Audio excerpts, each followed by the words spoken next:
I'm standing in front of my bookshelf. I have a lot of great books I've kept over the years. This is a book I found called Living Issues in Philosophy. It's from college. So I used it over 45 years ago, and I don't think I've opened it since. Boy, I underlined a lot of words though. And interestingly enough, the title of this chapter is The Relevance of Philosophy to Everyday Living. I can't say I've used a lot of knowledge from that book over the years. So I want to talk to you about the difference between knowledge and wisdom, because there's a big difference, and maybe you need some wisdom right now. This is your morning cup of inspiration. Let's talk about it. Where do I go when I need wisdom?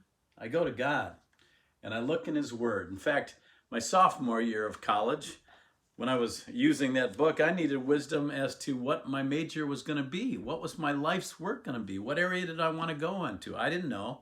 And God gave me the wisdom to look at this verse, James 1:5. Now, I'm going to read from a new modern translation. It's called The Passion. I love the way this is worded. It says, "And if anyone longs to be wise, ask God for wisdom, and He will give it. He won't see your lack of wisdom as an opportunity to scold you over your failures, but He will overwhelm your failures with His generous grace." You see, God wants to give you and me wisdom. We need it. Maybe you're facing a really important decision about a relationship, about a job, a possible move. These are big decisions.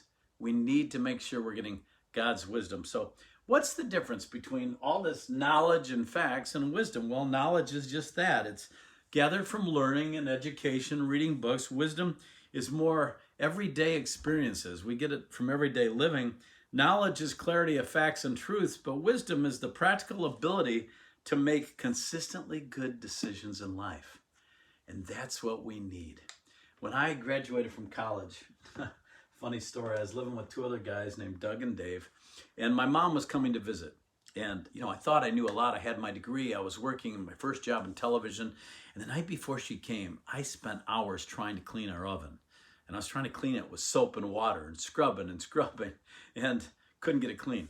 And our walls were really dirty. And I thought, oh, my mom's going to be ashamed of me. These walls need painting. Well, the next day she came, we had lunch together, and then I went off to my job. My two friends went to theirs. We came home that night for dinner, and the walls were spotless. And I said, "Mom, what did you do? Did you paint the walls?" She said, "No, I washed them." My roommates and I looked at each other and said, "You can wash walls?" She said, "Yes, you can." And then the oven was spotless. She said, "Let me show you your oven." I mean, spotless. I said, "How'd you do that?" And she pulled out a can of oven cleaner. We didn't know you could wash walls. We didn't know there was such a thing as oven cleaner. Boy, the effort that we could have saved ourselves. Well, that's what wisdom is. And maybe you need that right now. Pray for it. Ask God to make things clear, and He will give you wisdom. God bless. Thanks for joining me for that morning cup of inspiration.